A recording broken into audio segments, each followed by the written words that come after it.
So the discussion was very interesting in terms of how we do the translations and how we work on the maintenance platform. And then the nice part now is what you can do to contribute to the classification. So that is the purpose of the proposal platform. The ICD-11 and now ICHI and ICF and the reference guide are all linked to the proposal platform, and everybody can contribute in terms of adding new entities, providing evidence for the suggested changes to the classification. And this proposal platform is now available online under the maintenance platform that Chan showed earlier in his presentation. And I wanted to just give a brief overview of the available features of the platform so that you can know what to expect. And if time allows, I can also show a live demo for a few proposals, depending on how far are we in the presentations. Now, we started with ICD-11 proposal platform, but now the platform also includes ICF, the classification for functioning, ICHI, the classifications for health intervention, and the ICD-11 reference guide, which is the replication of volume 2 of, for those of you who are familiar with volume 2 of ICD-10. And as you can see, we have two ways of checking on the platform. There are the proposal lists, where you can search in the lists what proposals you're looking for. And there is also where the view where you can see the hierarchy in the linearization and the proposals linked to the entities. Now, there are different types of proposals that you can submit to the platform. You can submit to add a new entity as a child of the current entity in the linearization. The important part in this is that you have to find the proper location for it and then link the proposal to the entity you want to propose a child or multiple children underneath. Same goes for the deletion of an entity. If you want to move one entity from one place to the other, it's also important to highlight specifically what are the entities involved and from where it's going to, it was to where it's going, highlighting why you want to do this. And this is what we call the rationale. It's very important to have a very clear rationale in the proposal itself to be to justify consideration. So these proposals need to be very well explained in terms of rationale, but also need to have evidence and references that are from peer-reviewed journals, really respected, have consensus in the field before you propose additions to the classifications.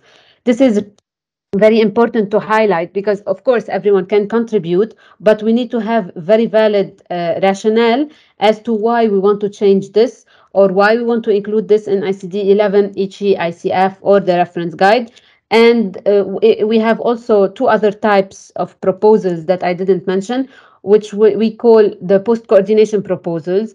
And when we showed you earlier in the browser and the decoding tool, the options to post-coordinate and add new to the cluster new codes like the extension codes and the stem codes.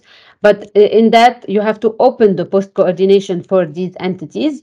And this is where the proposal comes handy, where you can submit, okay, we need to add anatomy to this entity. So this is where the proposal post-coordination this is used and then implemented.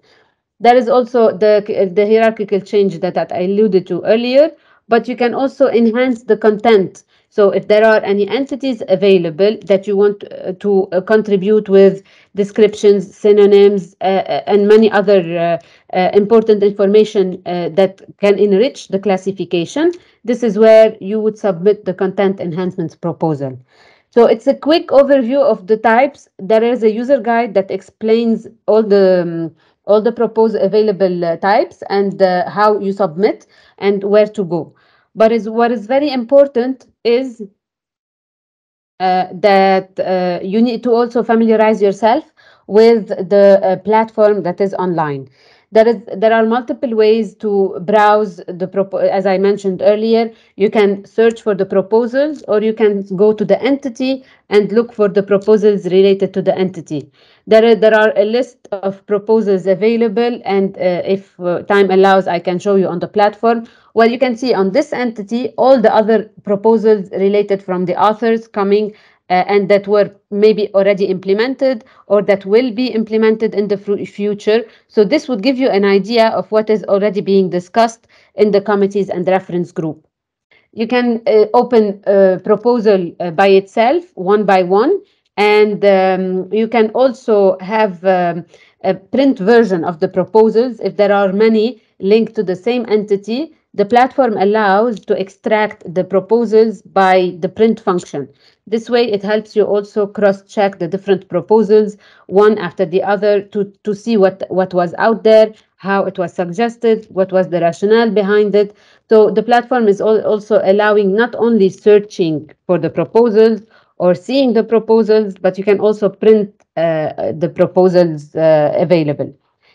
There's also, and this function is mostly for the authors of the proposals. You can edit the existing proposal, and this comes handy when you get feedback from the reference groups, and we send the proposals back to the authors, so where they can improve or change or add references depending on the review of the experts or the different committees and reference group. I will allude to this later on.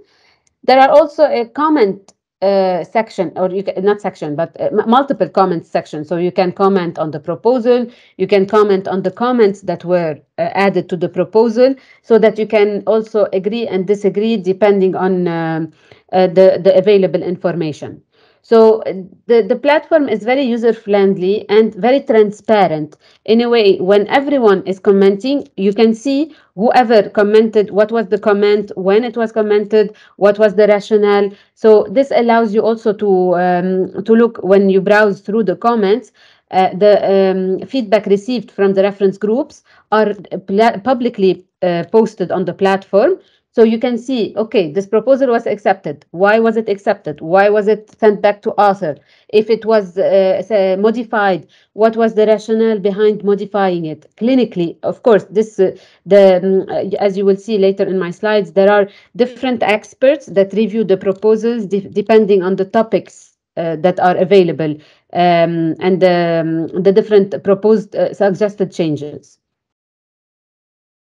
And now this is a screenshot of what I was alluding to. So this is where you can look up in the text search, you can look up the name, like if you're looking up COVID-19, you can search, put COVID-19 in the search function, and then you will get all the proposals listed here for the COVID-19, for example. Or you can go to the linearization, and this is where you open the entity from the left hand side. You get to the code or to the entity you want to submit a proposal to, or even view the proposals linked to it, and then you click on it, and then you will see the proposals here. So there are multiple ways where you can navigate through the platform to get to the proposals you need. You can also search by the proposal number. I mean, it's not very clear in my screen, but in this screenshot, you can see here a number of proposal. And this is like an identity of the proposal. We always refer to this number. This is very important to highlight. So in the comments, if there are different proposals linked to each other, this is where we use the number of the proposal, which is hashtag and an automated number generated by the system. So this is very important for to be able also to trace to look for the proposal, but also to see how it moved forward. And if it's linked to another proposal, we put it in the comment, like we tell you this proposal number hashtag 2N05 is linked to hashtag 2N06, for example, and vice versa, so that you are able to read from the two and decide or understand how the proposal was implemented. That said, it is very important to register on the platform to have access to this. And I don't know, you have seen the main page of the maintenance platform when Chan showed it. This is where you register. That is on the top right end, a register key. it's very important you highlight your affiliations and to be able to understand where this proposal is coming from. And of course, your information are very important, your email address and the verification so that you have a valid registration. And then after that, once you're registered, you will be able to view all the proposals that are online. There are no restrictions. Everything is transparent as long as you just register. For those of you who have old accounts, also we can help either secure the password or disable it, and then you have a new account. This is where we receive a lot of questions about this, so I'm raising that. Try to have your previous account is better for sure, but if you want access to the platform, please let us know if you're not able to access it so that we can support. Now, it is very important to remember that you need a very valid description of the entity when you submit a proposal. As I mentioned, the rationale is very important. The references are very important, but at the same time, the description is also important, because if you're suggesting to adding this entity, we need what is the entity, and then we want to add and contribute to the classification in a complete proposal. And proposals that are incomplete will be returned to author, specifying why it was returned to author. And it's very important to highlight as well that when we return a proposal to the author, there is a 2 months deadline, not deadline, but timeline, where the author will update based on the comment. If something is missing, they will provide the information that is missing. And then it can be sent back to us so that we can put it through the process of review by the experts.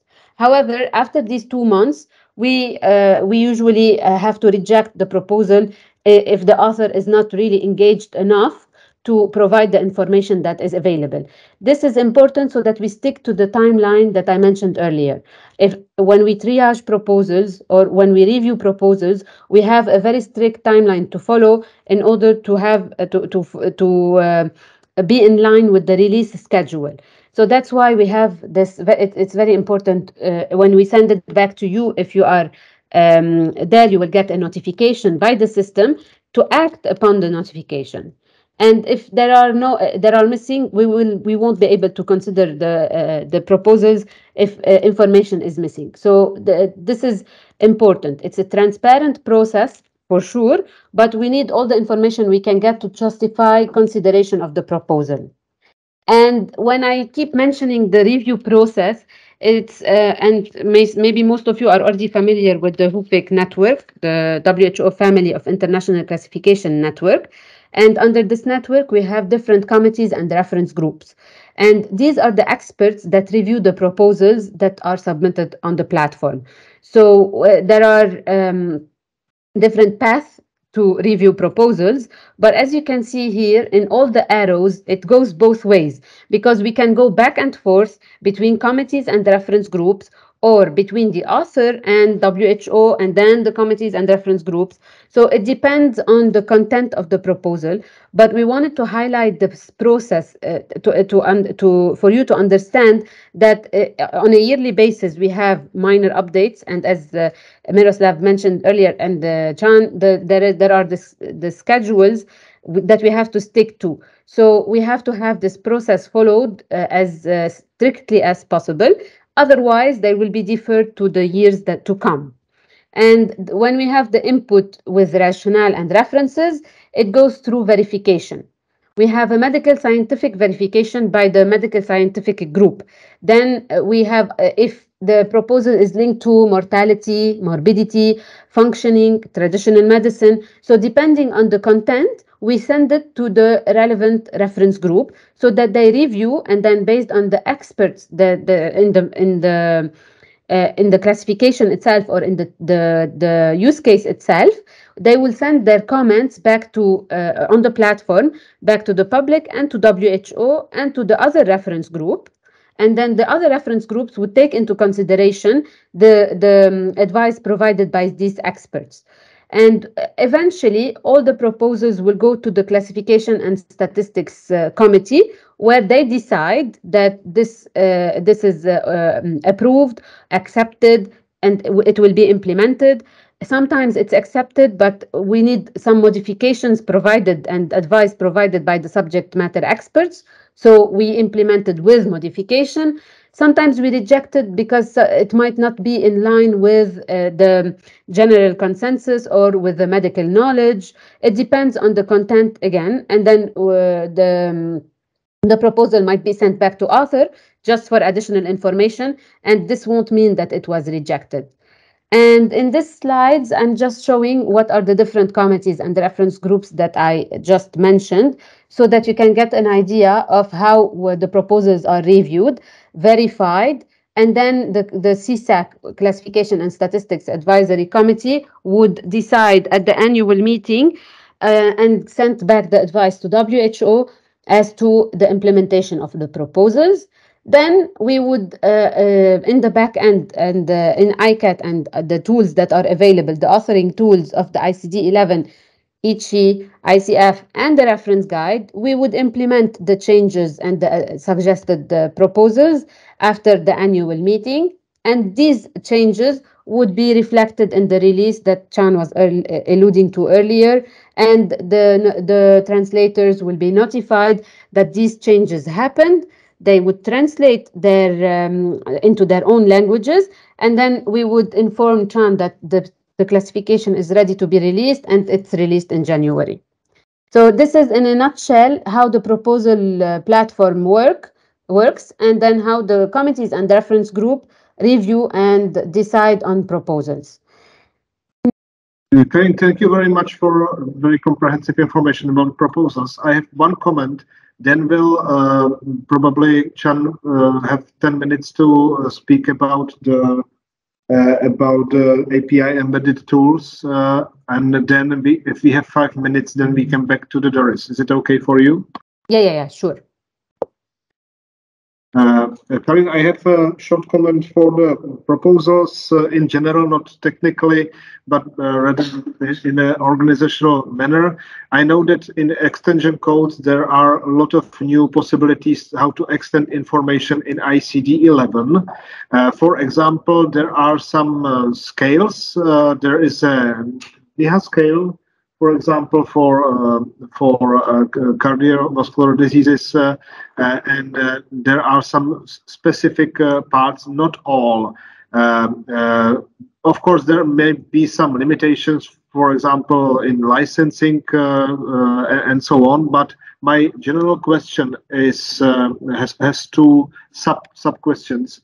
First, can anyone suggest a proposal to extend this? For example, to include a new scale, is it possible, and is it the right way? Yes. So in that you can submit a proposal linked to the extension code, as I showed earlier, and then the extension code is, because it's not in the main body of the classification, we are more flexible to include things in ICD-11 extension codes or other extension codes. The main thing is we would, of course, review the proposal, check the scale you're suggesting. If it's an internationally agreed upon scale, then it doesn't need additional review, then it would go. But it can go in the platform in the next release, which is on the yearly minor changes. But however, if it needs medical advice or statistical advice, then it would go to the committee and reference groups. But in general, extension codes are very straightforward as to the addition, so they are more added more frequently than other codes. I've asked because sometimes the precision of the information and of sometimes in the meaning of the scales was a matter of deriving some modifications, national modifications and extensions, and this is, I think, the right way to have it in the foundation of ICD-11 for the future and so on. The second part of my question, if this should go mainly through collaborating centers, or is a gate completely open? Because this could be very extensive work for the future, and many experts want to include their scales and their extensions to the ICD-11. Do we need some gatekeeping in this Oh, Miroslav, I lost you, but I think I heard the question. Wendy, can you still hear us? Hear me at least? Yes, I can, Carine. Okay, thanks. So I will answer your question, Miroslav, because I understand what you mentioned. Well, the process now is being discussed under the WHO-FIC network as to how to review to improve the review of the proposals or the triage of proposals. But honestly, ICD-11 is an open a platform where we, by default, we say everyone should contribute to the classification. However, if the scale is tailored to in a different way than what is needed for ICD-11, this is where we will send back to author probably. If it already exists, for example, we will send it back to author saying it exists, or we will reject it saying that they didn't look thorough enough and then they didn't find the scale. If we need to update to an update to the existing scale, that we can do as well. It's if it's an improvement and it's a logical. We have enough medical experts around to check. Sometimes we even go back to WHO internal departments for advice to be able to add to the content of the even extension codes. So depending on the nature of the scales. But also recently we have added different scalings to different very specific to conditions. And this is also doable. So if we see that a condition needs a different scale than what is in ICD, and the proposal is very valid with a good rationale, we would implement it. So it depends on the proposal itself, and even if it's coming not through a collaborating center and has a valid rationale and need and the frequency of use, of course we will implement it. Miroslav, I don't know if we can hear you. Yes. One thing that Miroslav mentioned is very important, the licensing of these scales. ICD has this very open license, so any license closer than that will not be placed in ICD, so that's an important thing to know. Thank you, John.